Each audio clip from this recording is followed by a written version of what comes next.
Então, organização e funcionamento do SUS, parte 3, né? O que nós vamos falar agora? Nós vamos falar das características das organizações públicas de saúde. A gente já falou dos tipos das empresas públicas, né? A gente já falou de algumas questões, então principalmente que são assuntos novos, são assuntos mais complexos, enquanto enfadonhos, né? Mas a gente precisa conhecer para gerir.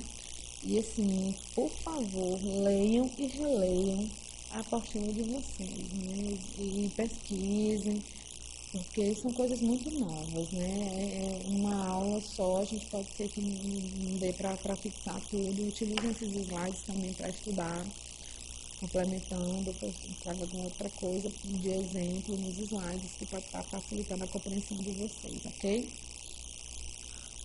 Então é importante entender que não há uma solução, como a gente já tinha falado, mas alternativas dentro dessa complexa trama de problemas dentro da qual se movimenta a organização do Estado moderno. Então, gerir é fundamental, mas sem recursos, ninguém vai gerir. Ou seja, a questão do financiamento continua sendo vital. E mais vital ainda é a disposição da sociedade brasileira em fazer do discurso do direito à saúde um dever cumprido. Então, há toda uma discussão, vale assim, lembrar isso. Então, os hospitais encontram entre as organizações mais complexas que existem. Essa noção de complexidade encerra pelo menos duas dimensões. A organização do trabalho em si, considerando tanto o processo como o produto, a coordenação das ações específicas de cada parte desse trabalho, no intento do alcance de produtos e resultados globais em níveis de eficiência e eficácia. Então, os hospitais, eles têm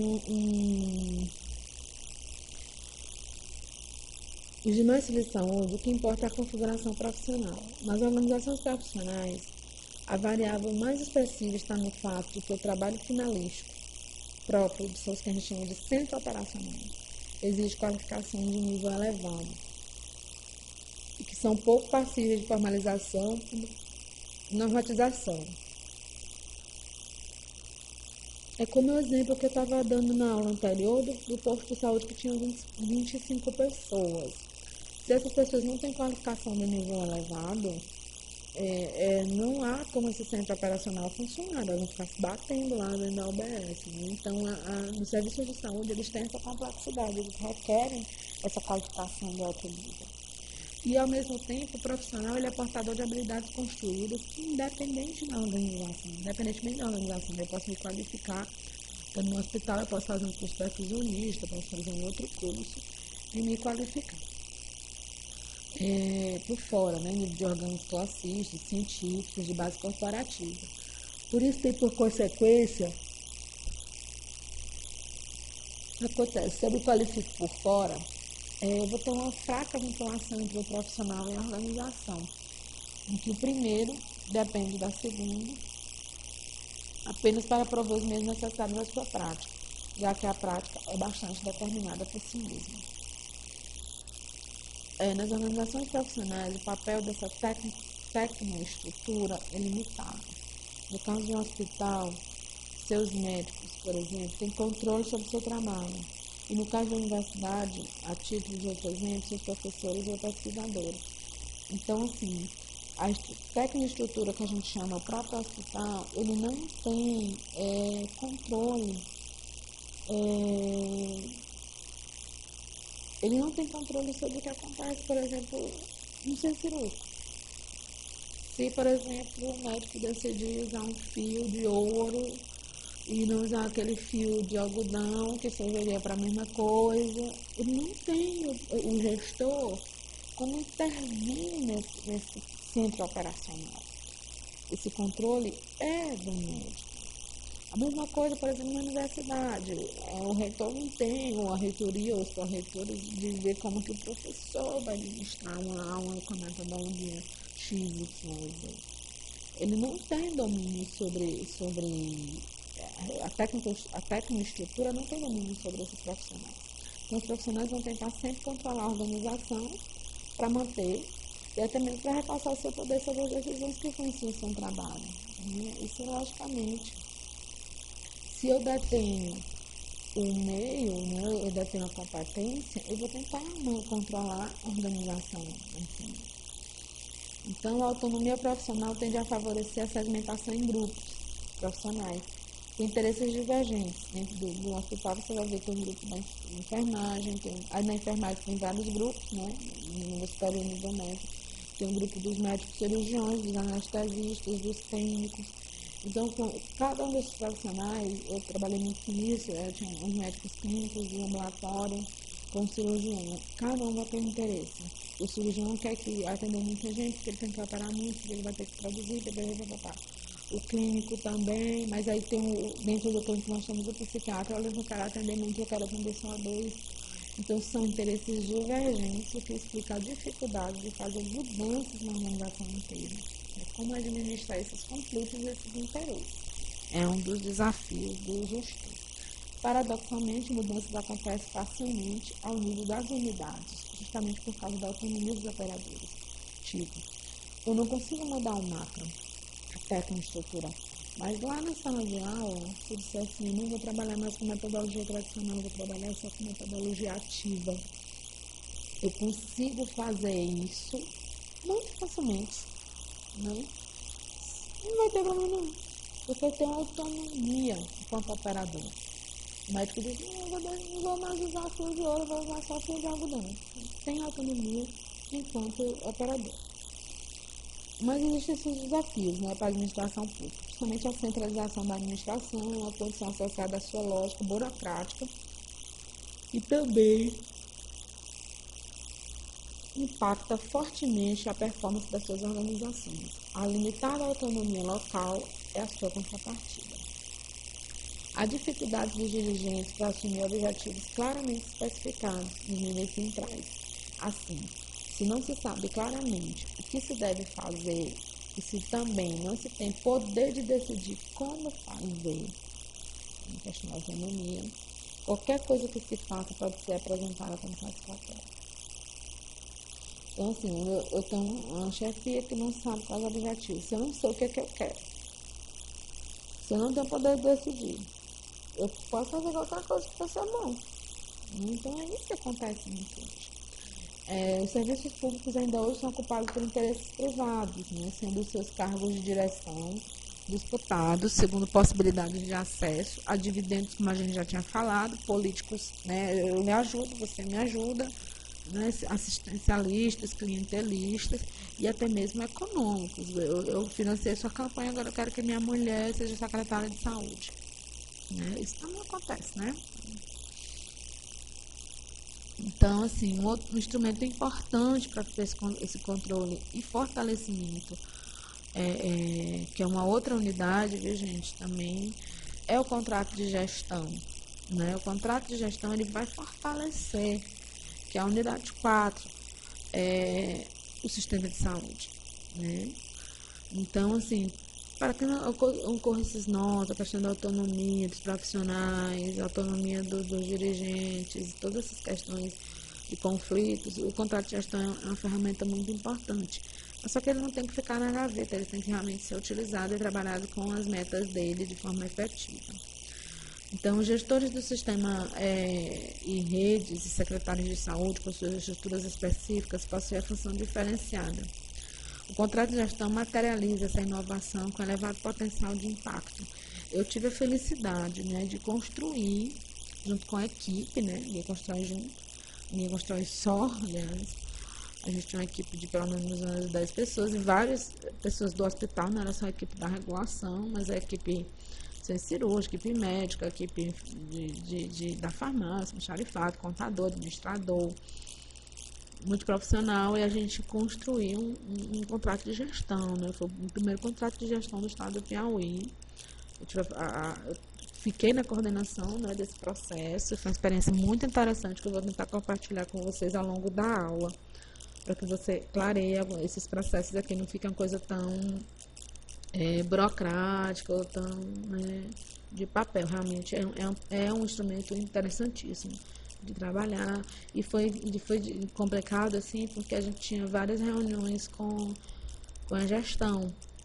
Está falando da prática aprimorada com base no contrato de gestão entre gestores e dirigentes de serviço, no caso hospitais, constitui elemento essencial para compor qualquer novo modelo. Então, o que acontecia?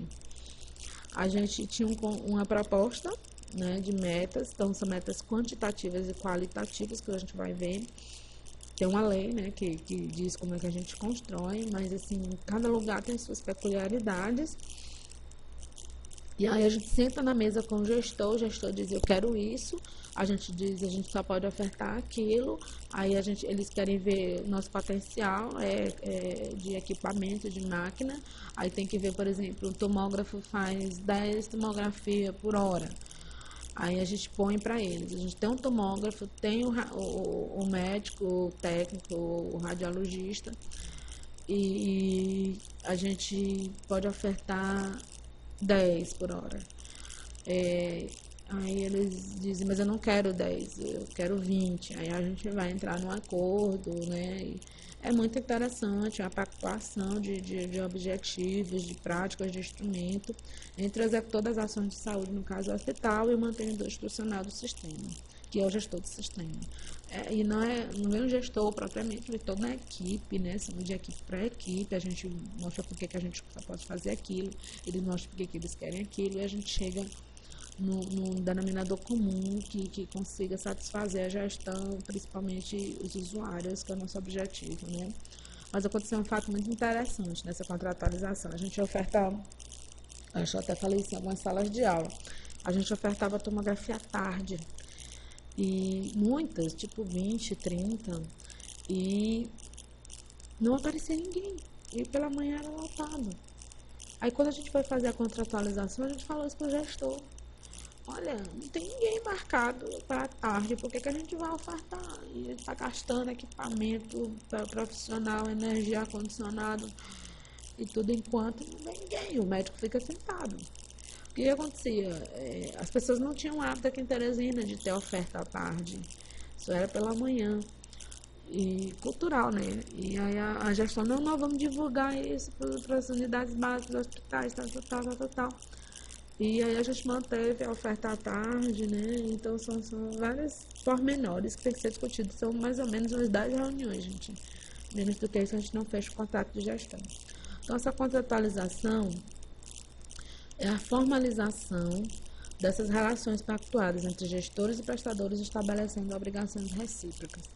Pressupõe definição de demandas, como eu falei, objetivos, metas qualitativas e quantitativas. Isso eu acho interessante, a qualitativa também entra. Obrigações e responsabilidades de cada parte envolvida, bem como a definição de critérios, instrumentos, monitoramento e avaliação, viu, gente? Acontece também monitoramento e avaliação. Há um monitoramento, às vezes, semanal e às vezes mensal. O contrato de gestão implica na explicitação de compromissos e metas almejadas, favorecendo a instalação de uma cultura de resultados na organização. O processo de contratualização e de acompanhamento dos contratos resulta em custos adicionais de transação, dado que novas tecnologias de gestão, incluindo novos especialistas, sobretudo aperfeiçoamento dos sistemas de informação, são necessários. O contrato de gestão é o instrumento próprio da administração pública a ser utilizado para a contratação de serviços e o estabelecimento de compromissos entre um ente público e a outra organização com finalidade pública, embora possa ser de natureza pública estatal ou mesmo privada, que atua em atividade de interesse público. Por exemplo, a gente trabalha EBSER e gestão municipal. Mas, por exemplo, em outra cidade do interior, tipo Floriano, que tem uma cidade regional, que é do estado, e a gestão é do município, gestão plena. Então, há também um contrato de gestão entre o hospital e a Secretaria de Saúde, né? O gestor municipal. Então, pode acontecer também, entre dois entes públicos, ok? Então, o contrato de gestão estipula metas de produção, qualidade para um período além do contratado, com correspondente valor a ser repassado pelo ente contratado, além de diversas outras condições dos mecanismos de acompanhamento do mesmo, incluindo possibilidades de ajustes. O objeto do contrato deve ser especificado de acordo com as dimensões e eixos norteadores da ação institucional. A partir com a ação institucional, né? A partir que compreenda, né, esse conjunto das atividades realizadas pelo hospital, a partir das suas possibilidades, tecnologias.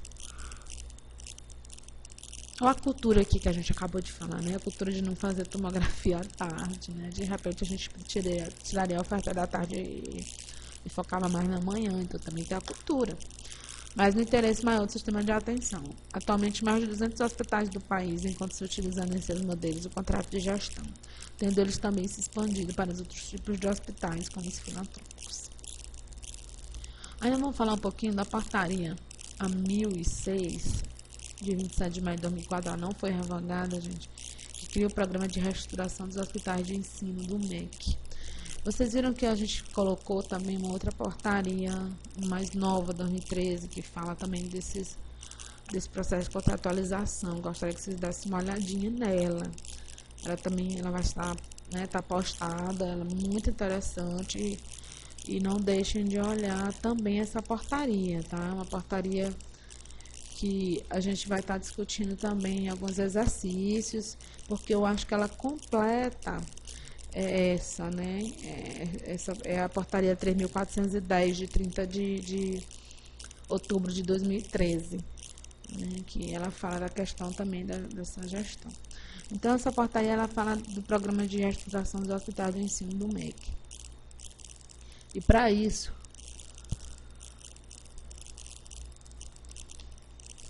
ela fala de algumas diretrizes para a estratégia de atenção pactual dentro dos hospitais de ensino, que a gente chama de rede SUS, da gestão hospitalar, metas físicas e de qualidade, que a gente não estava falando, gestão administrativa e financeira, formação e educação permanente, pesquisa. Você lembra que a gente falou do que precisava ter, os objetivos tecnológicos, saúde, ensino, recurso financeiro, que é chamado de FAEC, Fundo de Ações Estratégicas de Compensação, no caso dos hospitais de ensino, tá, gente?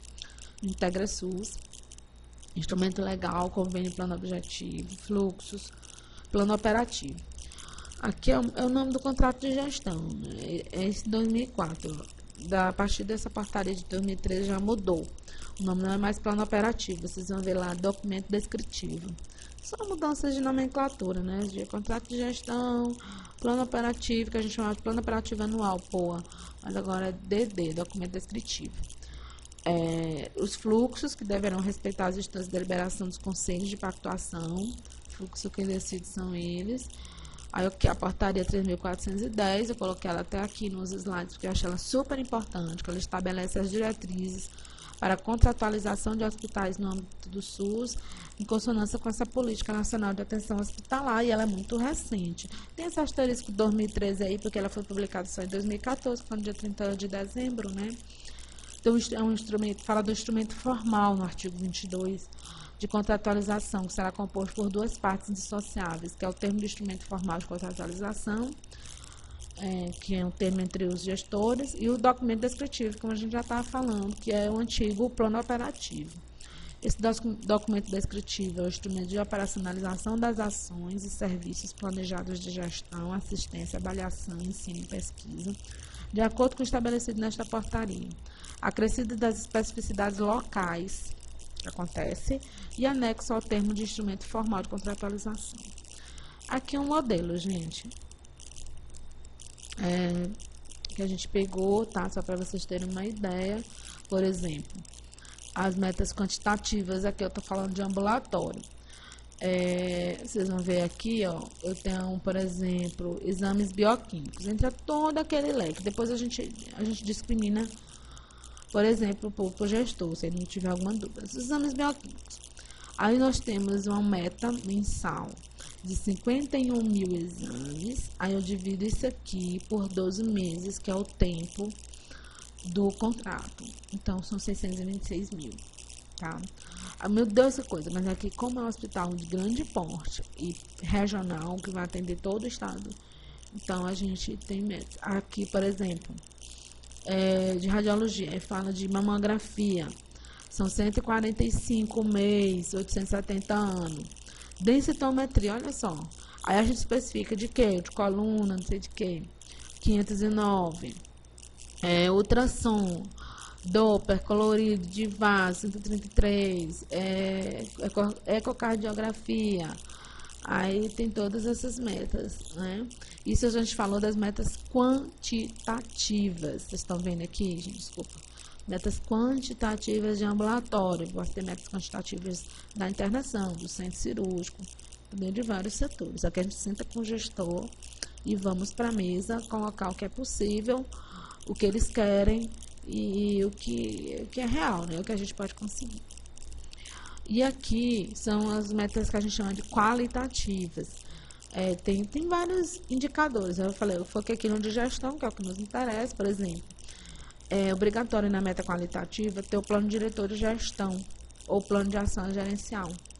Que é um método de aferição, é a avaliação do documento, fonte é a direção do hospital, que no caso lá é a governança.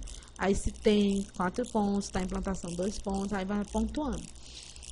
Informação do Cadastro Nacional de Estabelecimento de Saúde atualizado, CNES e avaliação em loco. Aqui eles vão olhar o CNES nacional e vão ver o CNES local, porque às vezes demora para atualizar esse CNES. A gente manda o CD, né, gente? E demora. Então a fonte vai ser o próprio CNES, se sim 2 pontos, se não 2 pontos. A proporção de internações hospitalares reguladas. Então, existe um total de internação regulada em determinado período vezes 100, com total de internação no mesmo período. Se for 100%, essa aqui já não é a meta, vocês veem que está em cor diferente, porque aqui é quali e aqui é quanti, né?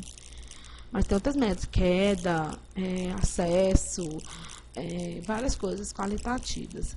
E aqui vai ver pelo sistema de informação hospitalar e pela central de regulação. Se 100%, 4 pontos, se maior que 60% até 99%, 2 pontos, se menos de 60% não ganha nenhum ponto. Então é isso, gente, para falar dessas 2 unidades e vamos partir para outra aula. Obrigada.